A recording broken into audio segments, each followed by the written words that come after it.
오늘 세 번째 날이 되니까 더욱 반갑고 또 이제는 보고 싶은 얼굴들이 돼가는 것 같습니다.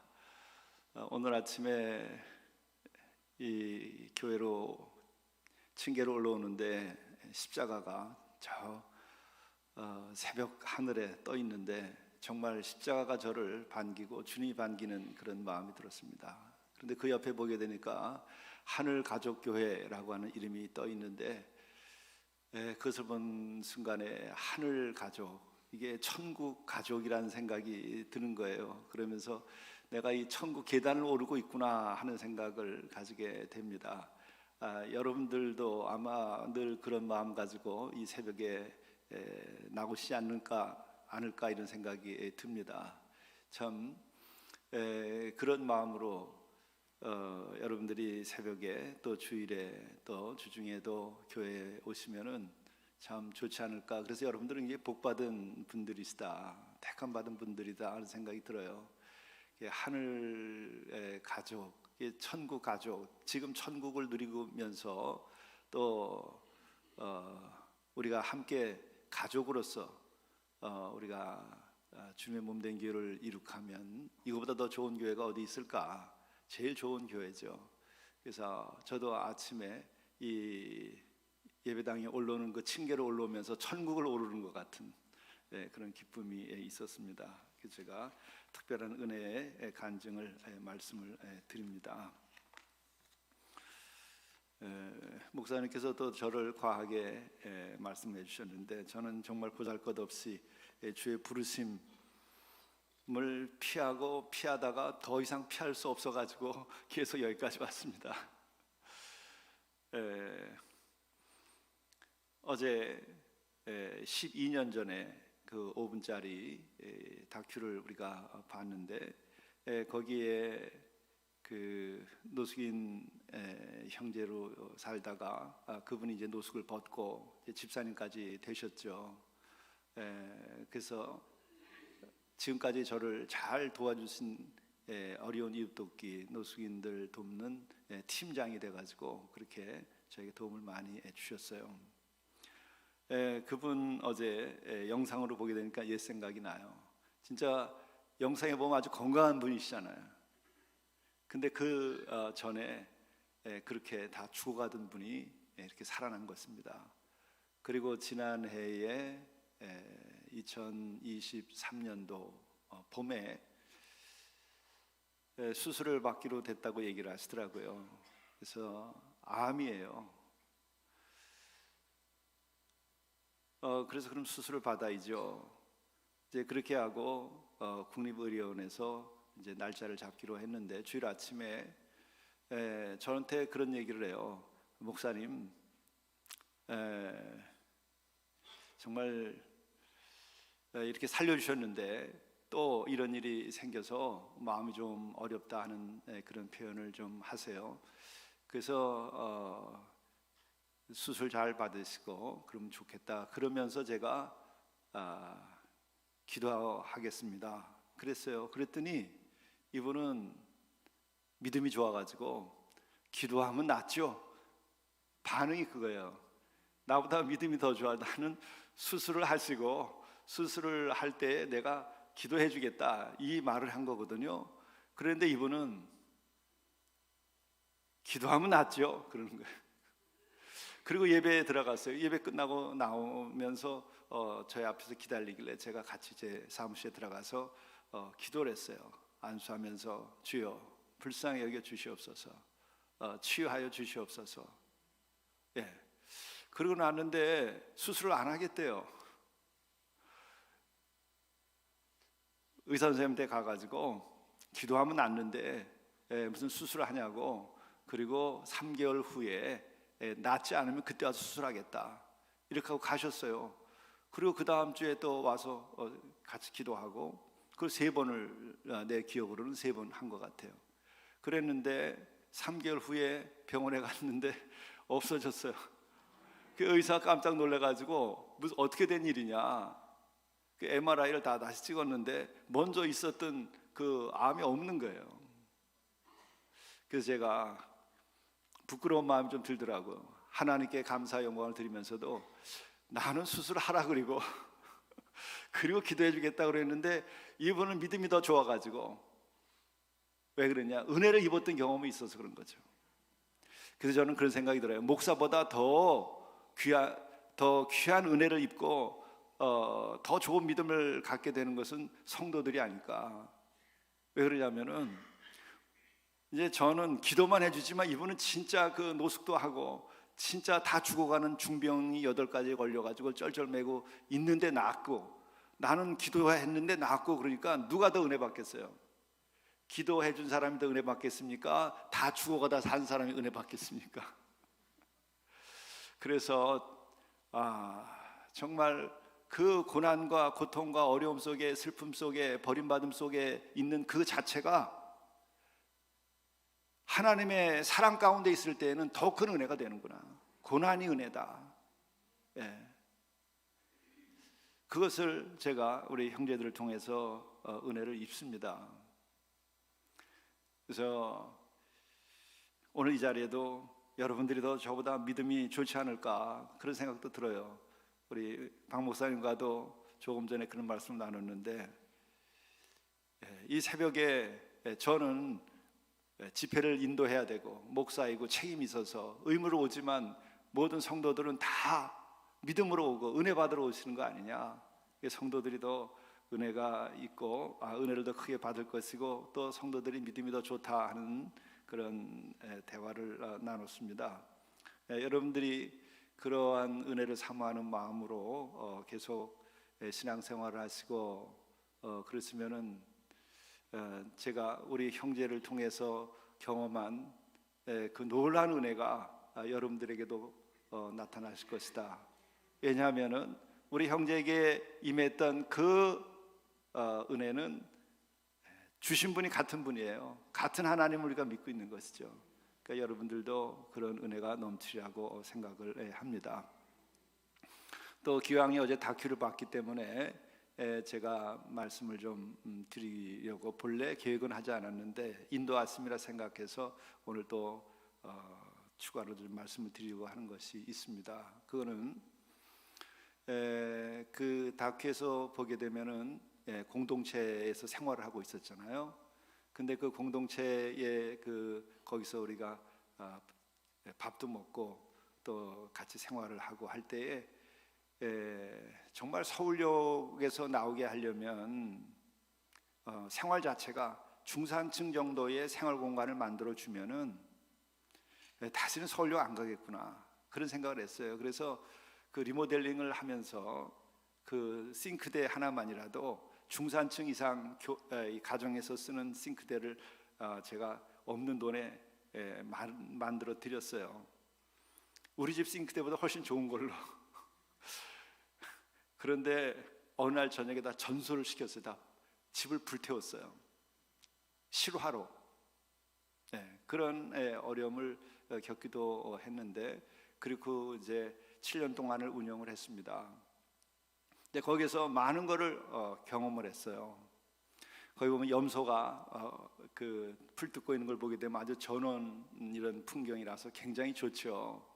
근데 그것을 새끼를 낳고 뭐 이래가지고 몇 년 동안에 98마리까지 됐었어요. 그런데 어느 날 20마리로 줄어들었어요. 이유를 내가 묻지 않았어요. 내가 가면은 풀 뜯으러 갔다 그러고 숫자가 이제 줄으니까 어떻게 했겠어요? 내가 너 묻지도 않았어요. 뭐 속이 상해가지고 이제 그렇게 하고 또 뭐 굉장히 열심히 일을 해서 2년 동안은 자립작업을 할 수 있는 돈이 생기기도 하고 막 이렇게 되니까, 그 다음에 어떻게 되냐면은 돈이 생기니까는 그 주변 사람들, 서울역에 이런 분들이 그걸 가만두지 않더라고요. 교회 와서 예배드리고 서울역 가는 길에 서울역 들렀다 하면은 이제 같이 술 먹게 되고 옛 시절로 돌아가는 거예요. 그래서 그때 깨달은 것이 몇 가지가 있는데, 하나는 새로운 문화, 새로운 생활을 훈련시켜야 되겠구나. 그러니까 이분들도 그 어려움을 극복하려고 애를 쓰고 애를 썼지만은 주변의 인간관계라든지 또 건전한 그런 생활 공간과 문화가 몸에 배 있지 않으니까 옛사람으로 그냥 돌아가 버리게 되는 거예요. 그리고 또 하나는 제가 거기서 같이 살지를 못하니까 어떻게 그런 훈련도 시키기 어렵고 뿐만 아니라 일어나는 일들을 다 알 수가 없는 거예요. 그래서 저는 철석까지 믿었기 때문에 100마리 가까운 염소가 20마리 정도로 줄어들 때까지 난 다 풀 뜯어가는 줄 알았어요. 그러니 얼마나 배반감 같은 걸 느끼겠어요. 실망감도 느끼고. 그래서 그 결론이 같이 살아야만 되겠구나. 그래야 이 관리도 되겠구나. 그리고 또 영적인 지도가 되고 이래 되겠구나. 그리고 또 하나는 목회자도요. 그런 어려운 분들이 다수를 이루고 혼자 들어가 있으면은요 지쳐서 못 견뎌요. 그 힘에. 그렇잖아요. 그렇게 되면은 강제적으로 어떤 교화소처럼 이렇게 돼버리잖아요. 그럼 크리스천 공동체가 안 되는 거예요. 그리스도인의 사랑의 공동체가 안 되는 거예요.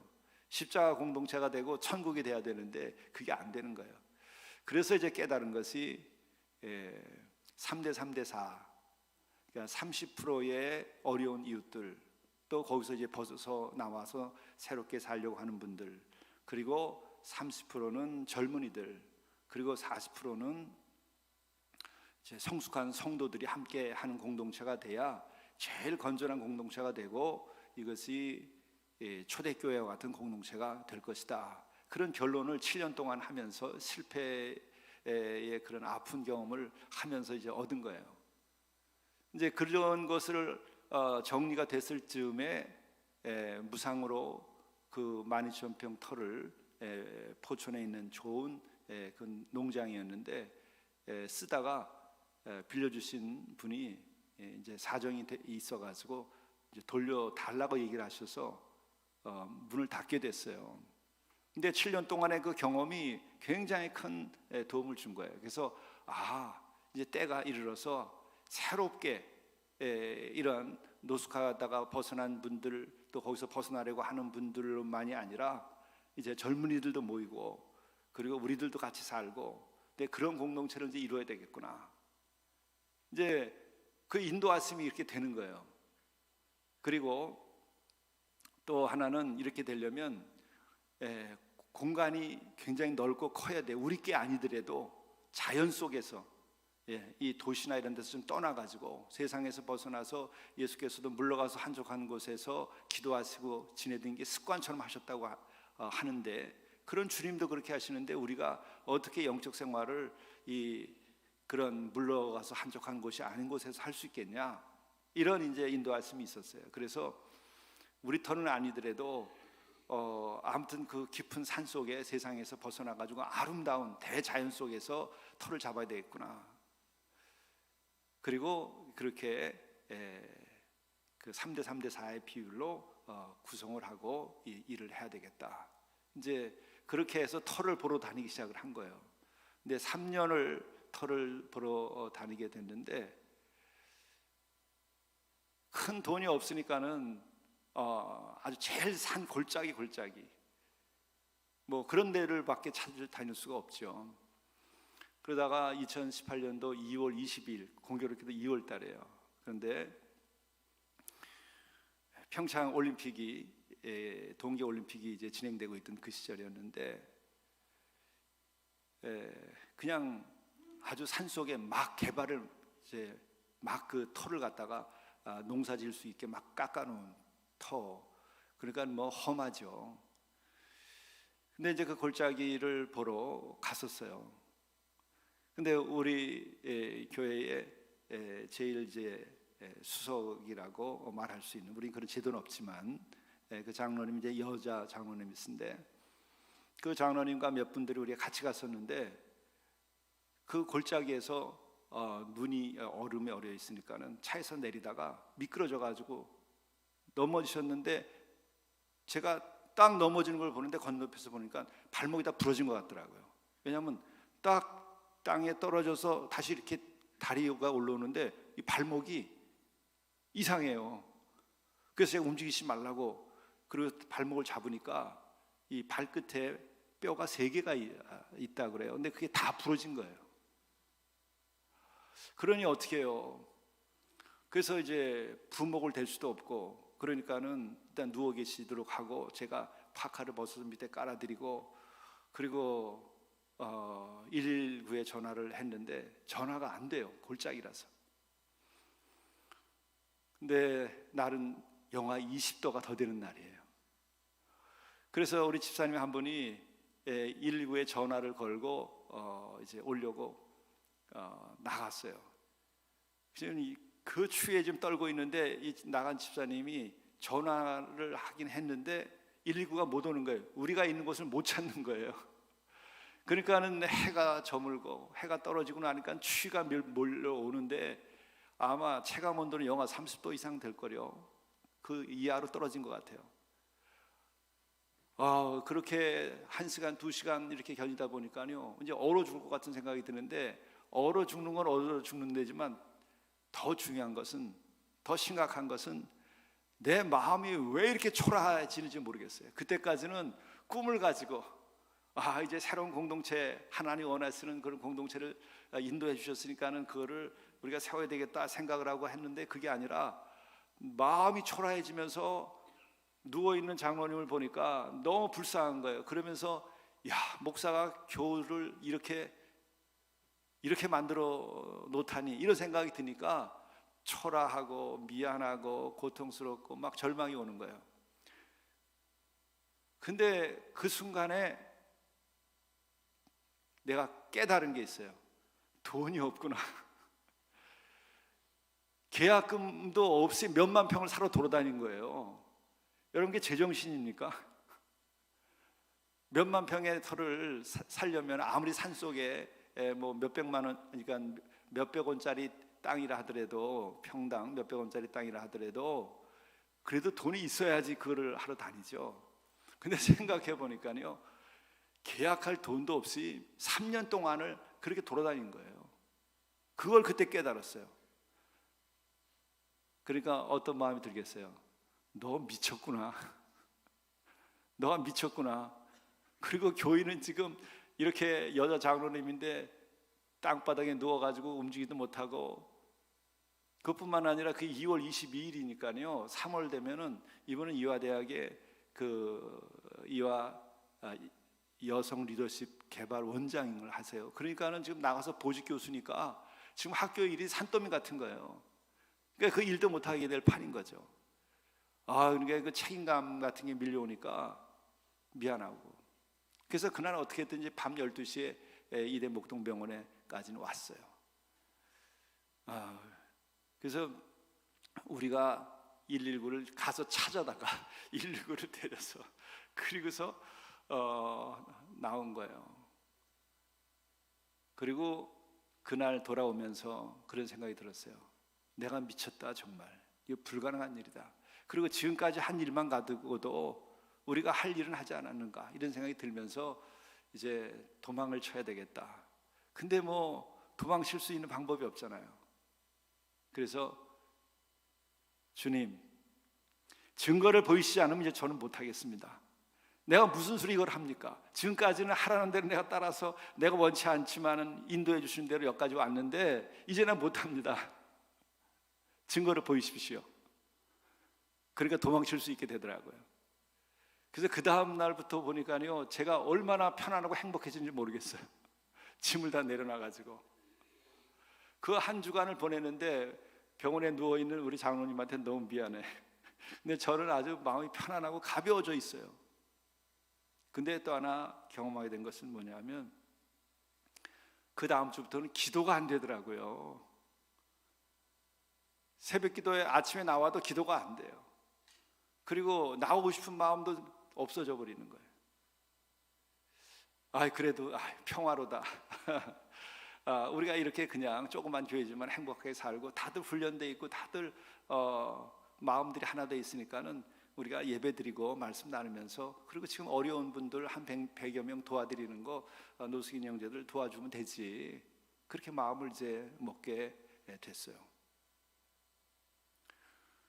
그런데 3월 18일 날 2018년도 2월 22일 날 그런 사고를 당하게 되고, 그리고 제가 증거를 보이시지 않으면 나는 못하겠습니다, 증거 보이십시오 했는데 3월 18일 날 주일날이에요. 일부 예배, 노숙인들을 위한 예배를 마치고 내려와서 잠깐 쉬고 있는데 내 시간도 정확히 공교롭게 봤어요. 9시 됐는데 누가 문을 확 열고 들어오는 거예요. 근데 보니까는 할머니가 들어오셨는데 노숙인 행색이 아니세요. 근데 순간에 그런 생각이 드는 거예요. 아유, 왜 그럴 뿐도 아닌데 이렇게 노크도 안 하고 문을 확 열고 들어오지?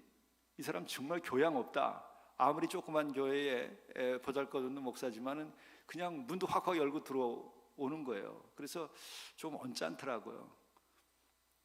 그래서 인사를 나누려고 그래도 했는데 그냥 제 앞에 의자에 그냥 앉으시는 거예요. 그랬더니 기도를 하세요.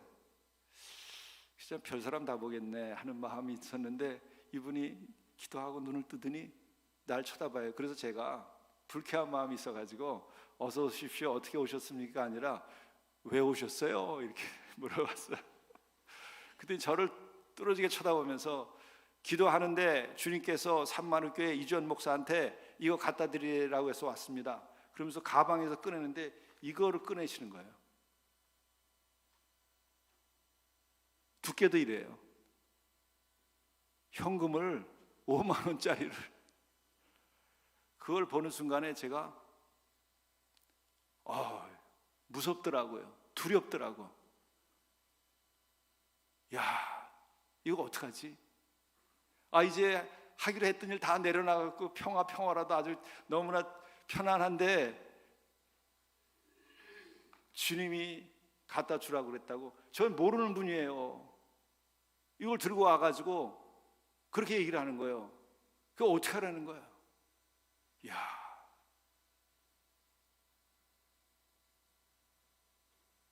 그 두려운 마음에 이거 큰일 났다. 그래서 이제 제가 그런 마음을 감추고서 성함이 어떻게 되시죠? 그랬더니 이거 제 거 아닙니다. 주님의 것입니다. 이거 11조입니다.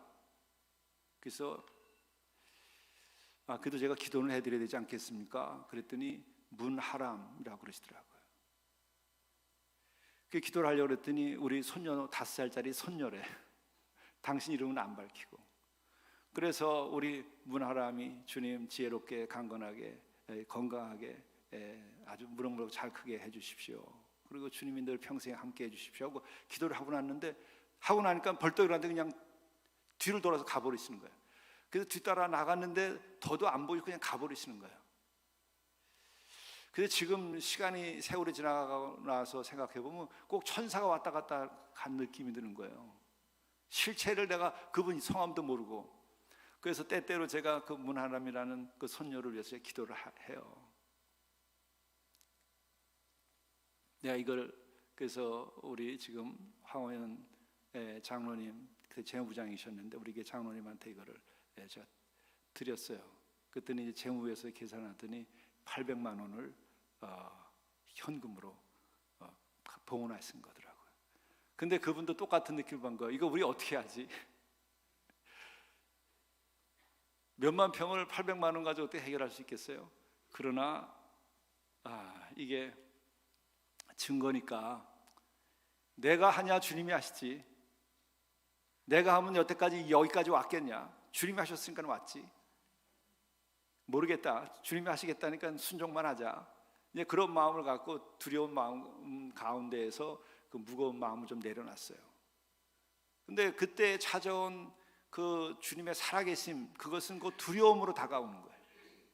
그리고 동시에 그분이 이루시니까 나는 따라만 가면 된다. 목회는 따라가는 거다. 근데 이걸 우리 함께 일을 했던, 열심을 했던 분들은 다 저랑 똑같은 마음이에요.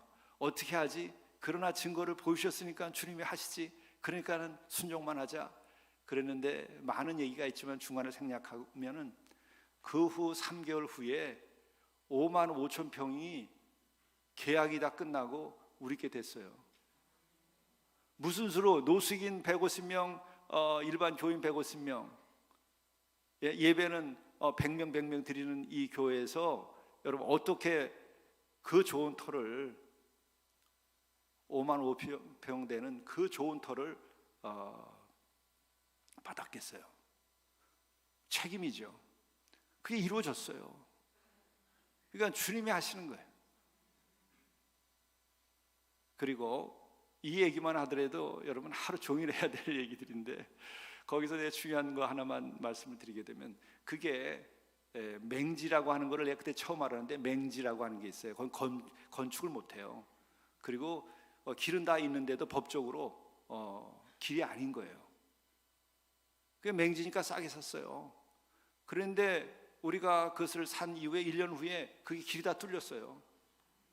그러니까는 우리는 그래서 그냥 좋다 그랬더니 이 세상에 이렇게 계산이 밝은 분들은 와 막 그래요. 그래서 부동산에 사람들이 관심이 많은 것 같아요.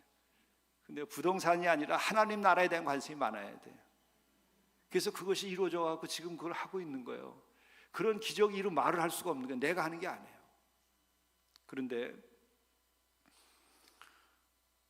그 터를 보게 되게 된 건 뭐냐면 돈이 없으니까는 뭐 그렇게 큰 터를 우리가 갈 리도 없죠. 그런데 새로 들어온 교우 한 분이 우리 지금 터 있는 그 언덕 아래에서 하시는 거예요. 그러니까 세컨하우스를 짓고 주중에는 서울에 살고 주말엔 거기서 생활하는데 누가 우리 교회를 얘기해 줘가지고 우리 교회 출석을 하시게 된 거예요. 그러면서 우리 교회 출석을 하면서 얘기를 들어보니까 공동체에 대한 얘기가 나오거든요.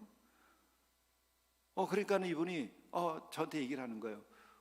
우리 동네에 그 평창에 그 옆에 아주 산 위에 굉장히 좋은 터가 있는데 거기 공동체 하면 최고입니다. 그 얘기를 하더라고요. 그래서 제가 몇 평이에요? 그랬더니 5만 5천 평이라는 거 있어요. 아유, 우리는 계약할 돈도 없어요. 그리고 그냥 덮어둬버린 거예요. 근데 여차저차해서 그분 댁에 신방을 하러 갔다가 그거를 보러 간 거예요. 신방 갔다가 보러 올라갔는데 어떤 일이 벌어졌느냐? 그게 5월 21일이에요. 그때 2월 22일에 그 사고가 났고 3월 18일에 이 증거를 보게 됐고 그리고 5월 21일에 거기 신방을 갔다가 산에 올라갔는데 그 봄동산이 그렇게 아름다울 수가 없는데요. 거기에 딱 들어갔는데 소리가 끊어지는 거예요. 이 고요함이 밀려오는데 귀에서 음성이 들려요. 회개한 자가 거하는 거룩한 땅이 되게 하라.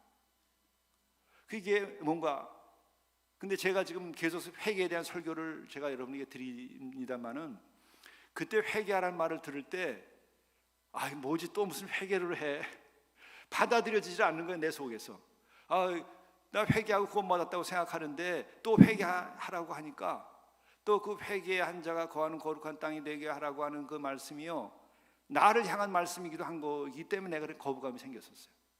또 무슨 회개. 그리고 났는데 그때부터 앉아서 기도하면 다른 게 다 사라지고 회개의 역사가 일어나는 거예요. 내 속에 회개할 것들이 쏟아져 나오는 거예요. 그동안에 다 잘났다고 생각하고 잘했다고 생각한 것들이요 잘했다고 생각하거나 잘났다고 생각하는 자체가 다 회개거리야. 내가 했냐? 내가 뭐 잘났냐? 그러면서 회개가 시작되는 거예요. 그래서 이 회개도 주님이 이루어 주시는 거예요. 그리고 그 자리에 와서는요 회개 역사가 일어나는 거예요. 회개 역사가 일어나면 천국이 임하는 거예요. 제가 그래서 이 회개하라 총이 가까웠다는 이 말씀이 천둥을 치는 말씀으로 내가 그 똑같은 표현으로 반복해서 여러분들의 증언하는 거예요. 왜냐하면 나에게 이 회개하라 천국이 가까웠다는 이 말씀이요 막 천둥을 치듯이 나를 사로잡았기 때문에 그래요. 그래서 이러한 과정 때문에 제가 이걸 증언하지 않을 수가 없는 거예요. 그리고 이걸 통해서 내가 그동안에 책 보고 뭐 공부하고 또 뭐 여러 가지 어깨너머로 배운 것들 뭐 여러 가지 경험한 것들이 다 하나로 꿰뚫어지는 거예요.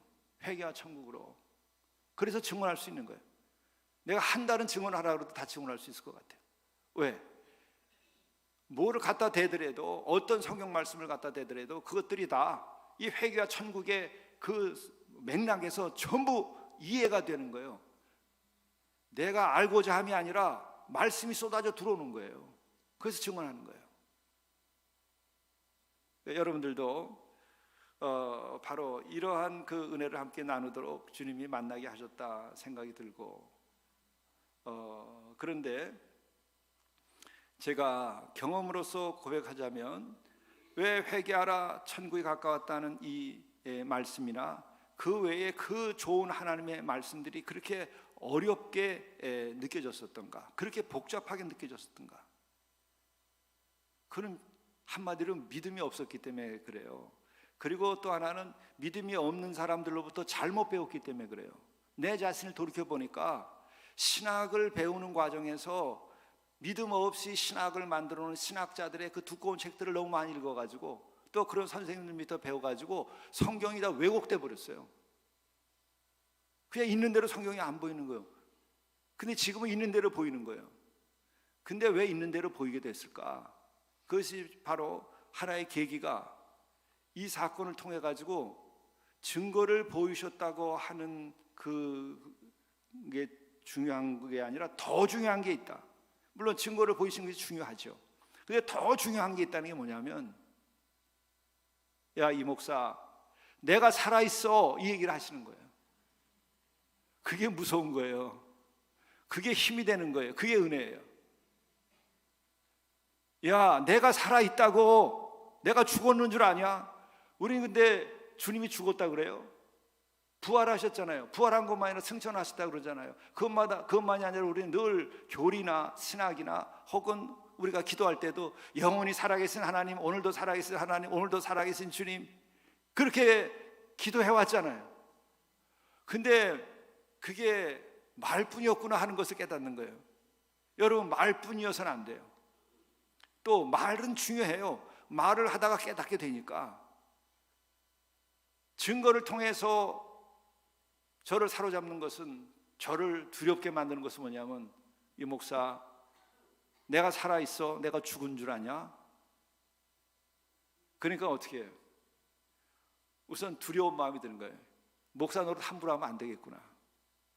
그리고 또 하나는 어려워도 순종하면 살아계시니까 당신이 하시겠지, 믿습니다, 이게 되는 거예요. 그러니까는 신앙은요, 연구해서 되는 게 아니야. 책을 많이 봐서 되는 거 아니야. 연구도 하고 책을 봐야 되는데 그보다 먼저 중요한 게 있어요. 살아계심을 경험해야 돼. 살아계심을 경험하면 어떤 생각이 되느냐? 경외심, 두려운 마음이 드는 거예요. 이거 함부로 할 수가 없는 거예요.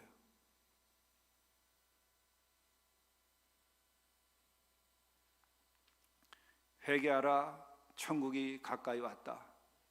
이 말씀이 나를 사로잡고 나를 새롭게 하고 회개하게 하고 천국을 경험하게 하지 못하는 까닭이 뭐냐? 하나님이 살아계시다고 하는 것을 내가 정말 느끼지 못하니까 이 하나님이 하시는 말씀이 하나님의 말씀으로 안 들려져요. 살아있는 말씀으로 안 들려져요. 그 하나님이 사람의 몸을 입고 직접 오셨어요. 하늘에서 얘기하는 거니까 못 들으니까 잘. 그렇죠? 하늘에만 있으면 여러분 알아볼 수도 없잖아요. 너무 멀리 계시잖아요. 하늘에만 계시니까 순종들도 안 하고 회개도 안 하니까 직접 사람의 몸을 입고 오셔서 그 증거를 하시고 보여주시고 가르치시잖아요.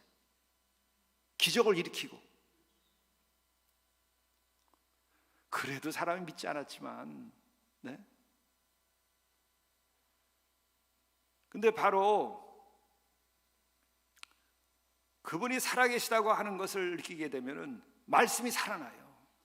말씀이 살아나요. 그리고 성경을 연구하게 되는 게 아니라 펴놓고 그냥 받아들이게 돼요. 아멘으로. 그러면 성경이 얼마나 쉬워지는지 몰라요. 회개하라 그러면 그냥 회개가 되는데, 하나님이 살아계신지를 모르면 회개하라 그러면 회개란 무슨 뜻일까? 이렇게 나가는 거예요. 그렇게 하고 하루 종일 책 읽어요. 그리고 은혜 받았다고 그래. 그리고 지쳐서 별로 힘도 없어요. 하루 종일 책만 봤으니까. 그러나 회개하라 해서 그것이 살아있는 말씀이 되면은 아침부터 나와서 눈물로 회개하고 오후에는 새 사람 돼가지고 힘이 나서 아픈 사람도 낫고 가요. 이게 다른 거예요. 메뉴판을 외우는 것이 아니고 메뉴판 연구하는 것이 아니라 그 설렁탕을 먹는 거예요. 그래서 그것이 나에게 양식이 되는 거예요. 나에게 생명이 되는 거예요. 이게 신앙이에요. 그러니까 우리는 하나님이 살아계시다고 하는 것을 알아야 이 하나님의 말씀이 정말 놀랍게 우리에게 다가온다고 하는 거예요. 근데 좀 더 이제 설명을 드리자면, 회개하라 천국이 가까웠다라고 할 때에 회개를 왜 하라 그럴까요?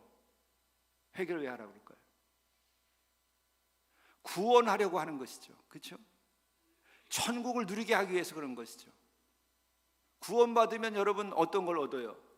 천국을 얻는 거예요. 구원받았는데 여러분 천국이 없으면 그건 다 미완성품이에요. 천국은 영원한 나라고 영원한 생명이 있다는 것을 말하는 거예요. 영원한 생명이 여러분 있는데 천국이 없으면 그 생명은 어디 가죠? 둘 때 가서 살 데가 없잖아요. 생각해 보세요. 회개하면은 구원함을 받아요. 구원함을 받으면 영원한 생명을 얻는다 그래요. 그럼 영원한 생명이 됐는데 어딜 가셔요? 어디 가서 살아? 하늘나라가 있고 천국이 있어야 가 살죠. 이거 너무나 자명한 거 아니에요? 이거 어려워요? 어려워요? 안 어려워요. 근데 이거를 연구를 하기 시작하면 어려워요. 그리고 왜 회개하라 하고 구원하기 위하여 하나님께서는 주님을 보내가 우리 주님께서는 왜 회개하라고 얘기했겠어요? 심판이 있기 때문에 여러분 회개하라고 그런 거예요. 또 하나는 뭐가 있기 때문에? 죄가 있기 때문에 회개하라고 그런 거예요. 다치요. 왜 회개하라고 그랬을까? 구원을 받게 하려고 하는데 왜 회개하라고 그랬어요? 죄가 있으니까 회개하라고 그런 거예요. 그럼 죄가 있으면 그냥 죄가 있는 대로 살지 그게 뭐가 어때서요? 심판이 있으니까 회개하라는 거예요. 너희들 심판이 있기 때문에 회개하지 않으면 심판받고 그러면 구원함을 못 받아. 그러니까 회개하라는 거예요. 그러면은 우리가 그렇게 생각할 수 있어요. 또 힘들게 무슨 회개야 무슨 아니에요. 돈 내라는 것도 아니에요. 돈 드는 거 아니라고. 집 갖다 바치라는 것도 아니에요. 무슨 이 나라를 구원하라고 나라를 지키고 나라를 갖다가 세우라고 하는 것도 아니에요. 성공하라고 하는 것도 아니에요. 아무것도 필요 없어요. 그냥 회개만 하면 된다는 거예요. 공짜예요. 공짜라 그러면 설득이 좀 되나요? 예, 여러분 헌금 안 내도 돼요. 헌금까지도 상관없어요. 그리고 회개하지 않은 사람이 헌금한 거는요 그게 역사하지 않아요. 근데 회개한 사람이 2렙돈이라도 바치면 그건 역사해요. 오병이의 기적이 일어나는 거예요. 제가 그걸 경험한 거예요. 우리가 무슨 수로 그 터를 사요? 오병이어 기도회라고 그래가지고 한 달 기도하고 산 거예요. 몇십억 되겠죠. 저도 20년 전에 집도 다 팔아서 집도 없어요. 근데 팔 것도 없는데 이게 된 거예요. 팔지도 않고. 하나님이 살아계시기 때문에 그런 거예요. 다시 한번 여러분들이 이 회개하라 천국이 가까웠다는 말이 얼마나 이게 귀하고 중요한 말씀이고 간단하면서도 우리를 구원하는 능력의 말씀인지를 우리가 알아야 돼요. 자, 보세요. 회개 여러분 어려울 것 같지만 여러분 보고 고시를 패스하라는 것도 아니고 여러분들이 대기업을 일으키라는 것도 아니고 사업에 성공하라는 것도 아니고 이뻐야 된다는 것도 아니고 성형수술할 필요도 없어요. 예, 건강해야 되는 것하고 얘기도 안 해요. 심지어는 너희가 죄 가운데 있어도 괜찮다 이 얘기하는 거예요. 실패하고 노숙자가 되고 정말 바닥에서 기어도 그래도 괜찮다 그 얘기하는 거예요. 회개하라는 말은. 근데 이게 뭐가 그렇게 어려워요? 회개하고 나보니까 이런 말을 하게 되는 거예요. 저도 어려웠어요. 무슨 또 회개를 옛날에다 했는데 그게 진짜 회개가 안 됐던 거예요. 내가 목사인데 난 거룩하다고 자처했는데 근데 그걸 회개해야 되는 거예요. 내가 자처하던 것들을 다 회개해야 되는 것들이더라고요. 회개가 시작되면요, 은혜가 시작이 되는데, 그때부터는 문이 열리기 시작하고 회개문이 열리기 시작하면 은혜가 더 임하게 되고 그러는 거예요. 여러분, 또 하나는 이 회개가 얼마나 큰 은혜인 줄 아세요? 구원을 받는데 여러분, 의로운 사람만 구원받고 거룩한 사람만 구원받는다 그러면 어떻게 될 것 같아요? 우리 이 중에서 저를 포함해가지고 우리 박 목사님만 빼고 구원받을 사람 있는 사람 하나 있나 생각해 보세요. 구원받을 사람 한 사람도 없어요. 죄인이니까 구원받는데 그 죄인이 구원받는 길에 딱 하나만 요구하는 거예요. 회개만 하면 된다는 거예요. 우리들이 교리적으로도 원죄라는 게 있는데, 원죄가 없는 사람이 이 하늘 아래 한 사람이라도 있어요? 한 영혼이라도 있습니까? 아무도 없어요. 하나님과의 관계가 깨져가지고 우리는 이렇게 신라곤에 사는 거예요. 지구라는. 그렇잖아요. 그러니까 거룩하고 의로운 사람만 구원받는 게 아니라 거룩하고 의롭지 않기 때문에 회개하라고 그러는 것이고, 그 죄인이기 때문에 회개하라는 것이고, 그 죄인을 구원하겠다고 하는 것이 하나님의 뜻이에요. 그 하나님의 뜻은 한없는 사랑이란 말이에요. 그리고 우리가 원죄로부터 시작해서 우리들이 율법을 어긴 죄를 생각하게 되면 어떻게 돼요?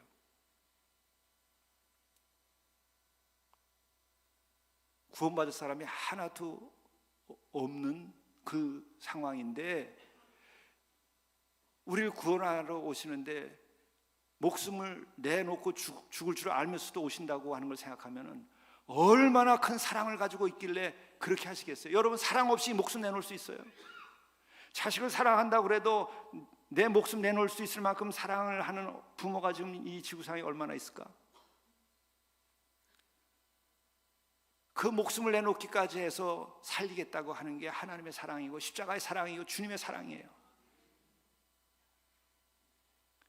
그러니까 우리는 오히려요, 내가 의인인 척하고 의인이 구원받는다고 생각하면은 그거는 다 가짜예요. 그게 율법적인 거예요.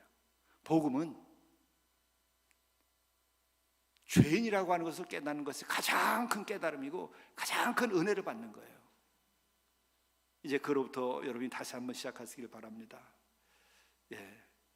시간이 이렇게 훌쩍 가네요. 기도하겠습니다.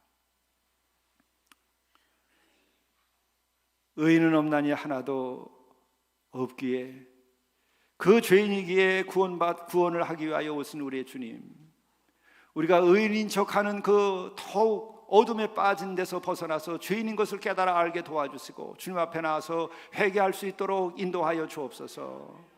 아버지여, 진정으로 우리가 주님의 사랑 앞에서 회개하고 나를 구원하시기 위하여서 십자가에서 나를 내려다보시는 그 주님을 바라보며 내 죄를 내려놓고 우리 주님께 모든 죄를 다 드리고 그 보혈로 죄 씻김을 받고 새로워질 수 있도록 인도하여 주옵소서.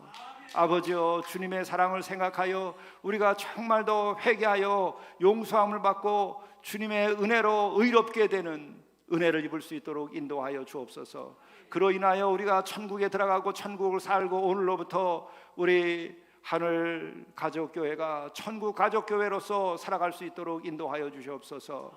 모든 성도들이 다 이 땅에 있는 성도들이 그 천국을 누리며 살아갈 수 있도록 주님 앞에서 회개하고 죄 씻김을 받을 수 있도록 인도하여 주옵소서. 우리 구주 예수 그리스도의 이름으로 간절히 기도드리옵나이다. 아멘.